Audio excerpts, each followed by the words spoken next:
घना जंगल, इतना घना कि वहां की खामोशी भी बोलती थी।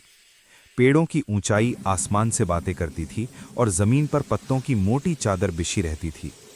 उसी जंगल में रहता था एक छोटा सा बंदर।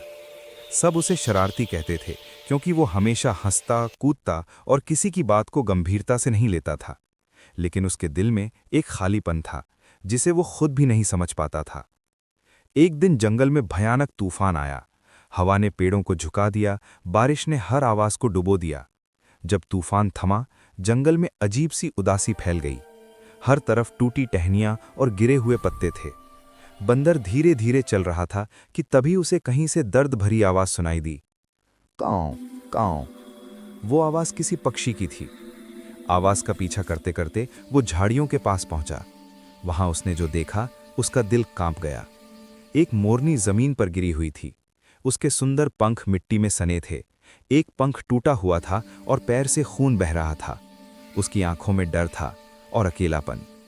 बंदर एक पल के लिए रुक गया। उसे डर लगा, अगर ये मर गई तो।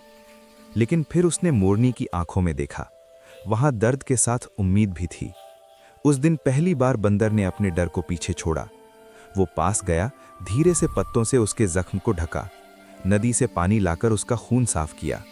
मोरनी दर्द से कांप रही थी, लेकिन बंदर की कोशिशों ने उसे थोड़ा सुकून दिया। रात हो गई। जंगल की रात डरावनी होती है। जंगली जानवरों की आवाजें, अंधेरा, ठंडी हवा। लेकिन बंदर पूरी रात वहीं बैठा रहा। उसे डर था कि अगर वो चला गया तो मोरनी अकेली पड़ जाएगी। दिन बीतते गए। बंदर रोज उसके लिए फल लाता, कभी अपने हिस्से का फल भी उसे दे देता। वो उससे बातें करता, भले ही मोरनी जवाब न दे पाती। तुम ठीक हो जाओगी ना? मैं हूं यहां, तुम्हें अकेला नहीं छोड़ूंगा। धीरे धीरे मोरनी ठीक होने लगी। उसके पंखों में फिर से जान आने लगी। लेकिन एक दिन मोरनी ने उदास होकर कहा, जब मैं ठीक हो जाऊंगी तो उड़ जाऊंगी, तुम अकेले रह जाओगे। ये सुनकर बंदर का दिल टूट गया। उसने पहली बार किसी को अपना माना था। कई दिनों बाद वो दिन आया। मोरनी पूरी तरह ठीक हो चुकी थी। सूरज की रोशनी उसके पंखों पर पड़ रही थी और वो पहले से भी ज्यादा सुंदर लग रही थी। मोरनी ने पंख फैलाए। बंदर की आंखों से आंसू बहने लगे। जाओ, लेकिन मुझे मत भूलना, उसने कांपती आवाज में कहा। मोरनी उड़ने लगी, लेकिन अचानक वो रुकी। वो वापस मुड़ी, बंदर के पास आई और धीरे से अपना पंख उसके सिर से छुआ।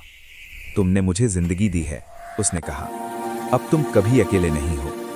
मोरनी आसमान में उड़ गई और बंदर नीचे खड़ा मुस्कुराता रहा। आंसू उसकी आंखों से बहते रहे। बंदर रोने लगा। आप अभी तक हमारे चैनल को सब्सक्राइब नहीं किया है